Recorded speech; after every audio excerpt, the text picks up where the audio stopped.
Alors au quotidien, nous avons à vivre. Nous expérimentons. Nous vivons différentes situations, plus ou moins consciemment. Or le rêve que nous vivons au quotidien, je parle dans ce qu'on appelle l'état de veille, que j'appelle le rêve, l'état d'hypnose collectif, mais que nous vivons aussi à titre individuel. Nous y croyons fermement. Il est réel pour le rêveur. Lorsque vous rêvez, la nuit, ça vous est peut-être arrivé, de rire dans votre rêve, de rire à tel point que ça vous réveille dans votre corps physique. Et vous vous réveillez en riant.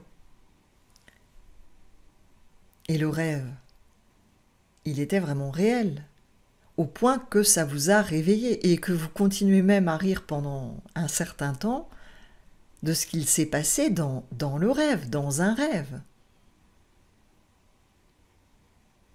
Donc le rêve que nous vivons au quotidien, de nous croire monsieur un tel, madame une telle, avec tel vécu, vivant telles expériences, rencontrant telle difficulté, tel bonheur, ayant telle frustration, tel problème psychologique, tel problème affectif, tel problème physique, quel que soit tout cela, le rêve, ce rêve-là, il est réel pour celui qui le rêve, qui le vit.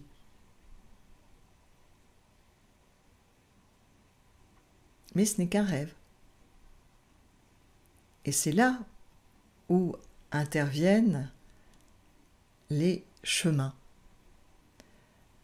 les cheminements, les voies religieuses, spirituelles, psychothérapeutiques, de développement personnel ou de spiritualité, d'éveil.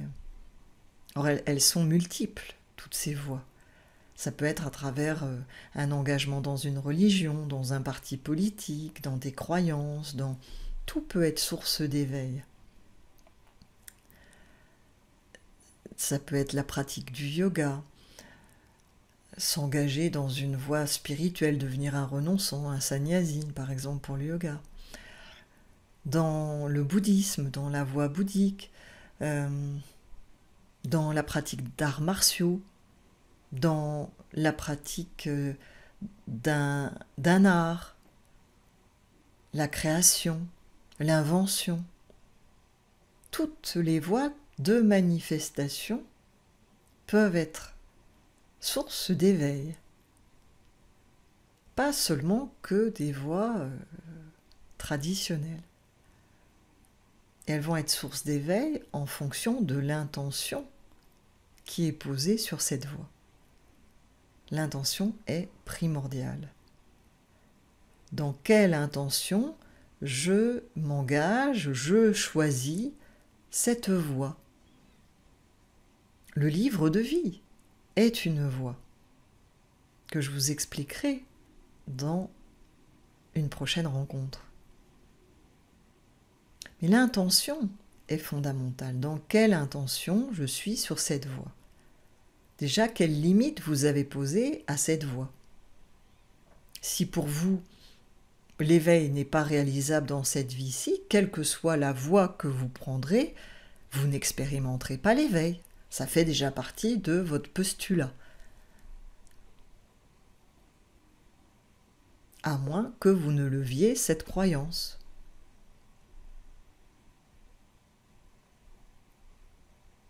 Si vous cheminez sur une voie avec la vision que c'est une voie d'éveil qui vous mène à l'éveil, mais qu'il vous faut passer par tel et tel temps, telle et telle pratique, tel et tel chemin qui va prendre du temps, vous allez expérimenter tout cela. Vous êtes celui qui rêve, le rêveur. C'est vous qui déterminez le rêve dans lequel vous allez vous manifester. Vous en avez la pleine responsabilité. Et ce n'est pas un Dieu extérieur, ce n'est pas un ange, ce n'est pas un maître qui en est responsable ou qui va lever les obstacles pour vous. Sauf si vous vous avez la croyance à un moment donné qu'il vous faut passer par un maître, par un ange, par un message extérieur à vous. Il en sera ainsi. Toute pensée est créatrice, toute pensée est une voix. Alors quel est l'intérêt de ces voix? L'autre jour, je regardais en replay une série française. Donc il y a une enquête policière et dans cette série-là, il y avait une femme qui était dite bipolaire. Alors ce qui était décrit ressemblait assez à Alzheimer, avec donc des moments où elle ne se souvenait plus tout d'un coup de rien. Elle était en présence de son mari et elle ne savait plus du tout qui c'était. Elle ne le reconnaissait pas, elle ne savait pas si c'était son mari, si elle avait un enfant, si elle se souvenait de rien. Et donc, dans ces moments où elle se souvenait de qui elle est, qui est son mari, dans ces moments de conscience, cette femme avait organisé tout un tas de rappels à travers des petits papiers qu'elle avait mis un peu partout dans la maison, des photos de son fils, des textes où elle écrivait « Voilà, c'est ton fils, il a tel âge, hier il s'est passé ça, ton mari, ben voilà la photo de ton mari, il s'appelle comme ceci, voilà, ce que vous avez vécu. » Donc, elle retraçait toute sa vie et elle avait rentré ça sur une tablette où il y avait des photos, où elle s'écrivait à elle-même, où elle s'était fait des petits films pour elle-même. Eh bien, la voie, quelle qu'elle soit, les pratiques, quelles qu'elles soient, conduisant, selon certains, à l'éveil, ont pour objet d'être ces petits cailloux, ces rappels de qui nous sommes. J'ai mis un aigle en photo pour vous raconter cette histoire. Vous la connaissez peut-être déjà, elle existe aussi avec d'autres animaux. On peut la faire avec un lion élevé par des antilopes, elle existe aussi, elle est tout aussi valable avec un loup élevé par des moutons. Donc là, dans mon exemple, j'ai choisi un aigle élevé par des poules. Alors voilà l'histoire. Il y avait un nid où un aigle avait fait son œuf, et puis par grand vent, l'œuf de l'aigle est tombé. Et il est tombé dans un endroit où il y avait des poules. Et des poules se sont mises à plusieurs pour pousser l'œuf, et elles l'ont couvé. Et l'œuf donc a éclos chez les poules. Il en est sorti un bébé un peu particulier qui ressemblait pas à une poule, qui a grandi parmi les poules, qui a vécu toute sa vie parmi les poules, mangé comme les poules, mais qui était bien entendu un aiglon. Et puis un jour, au-dessus du champ où il y a les poules, passe un aigle royal. Et l'aiglon se met à rêver.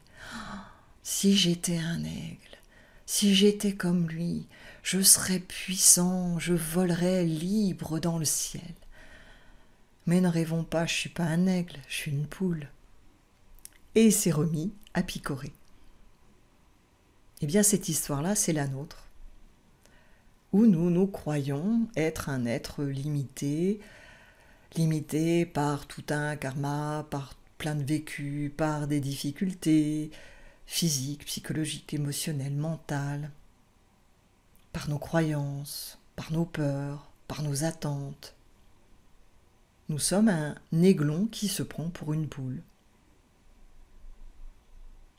Et les pratiques, quelles qu'elles soient, ont pour objectif de nous rappeler qui nous sommes. Alors, je vais vous partager une autre histoire que j'ai vécue il y a 2 mois. J'avais une poule, et pour qu'elle ne soit pas toute seule, je suis allée lui chercher 2 autres compagnes, 2 autres poules. Et ma poule, je l'avais déjà depuis quelques mois. Et parmi ces 2 compagnes poules que je lui ai apportées, il y en avait une qui voulait montrer tout ce qu'elle savait faire. Et elle s'est mise à s'envoler. Elle s'envolait très haut, dans les arbres.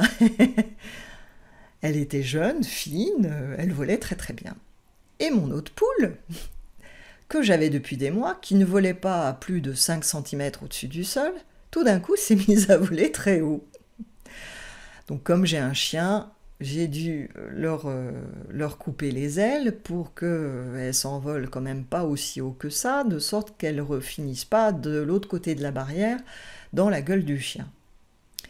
Mais l'histoire, pourquoi je vous raconte ça? C'est que ma poule, celle que j'avais avant, en fait, elle aurait pu voler depuis le début. Mais elle ne savait pas qu'elle savait voler. Elle avait essayé, mais elle devait avoir en elle la croyance qu'elle ne pouvait pas voler très très haut. Et donc, elle voltait, vraiment à peut-être 10 cm maximum au-dessus du sol. Donc j'ai été vraiment très surprise de la voir à 2,50 m, 3 mètres perchée dans un arbre. Eh bien nous, c'est pareil, nous sommes persuadés de ne pas pouvoir faire un certain nombre de choses, de ne pas pouvoir réaliser un certain nombre d'états de conscience. Et nous avons besoin d'êtres qui nous montrent comment faire, que c'est possible. C'est pour cela que le darshan, être en présence, croiser le regard, recevoir la vibration, la lumière, être dans la lumière d'un être réalisé, c'est essentiel. Alors on ne va peut-être pas tous forcément rencontrer un être réalisé, ni même se donner l'opportunité de vivre avec cet être. Mais on peut. On est dans une période où on a YouTube, vous pouvez regarder, visionner des vidéos de Ramana Maharishi, de Mahananda Mohi, de Lama Gwendun Rinpoche, de Nisargadatta Maharaj, de Punja, d'êtres qui vont vous inspirer, vous. Les êtres qui m'inspirent ne sont pas forcément ceux qui vont vous inspirer. L'essentiel, c'est que vous trouviez, comme ma poule, la poule qui va vous parler, vous permettre de déployer vos ailes. Et de réaliser que vous n'êtes pas une poule, mais que vous êtes un aigle.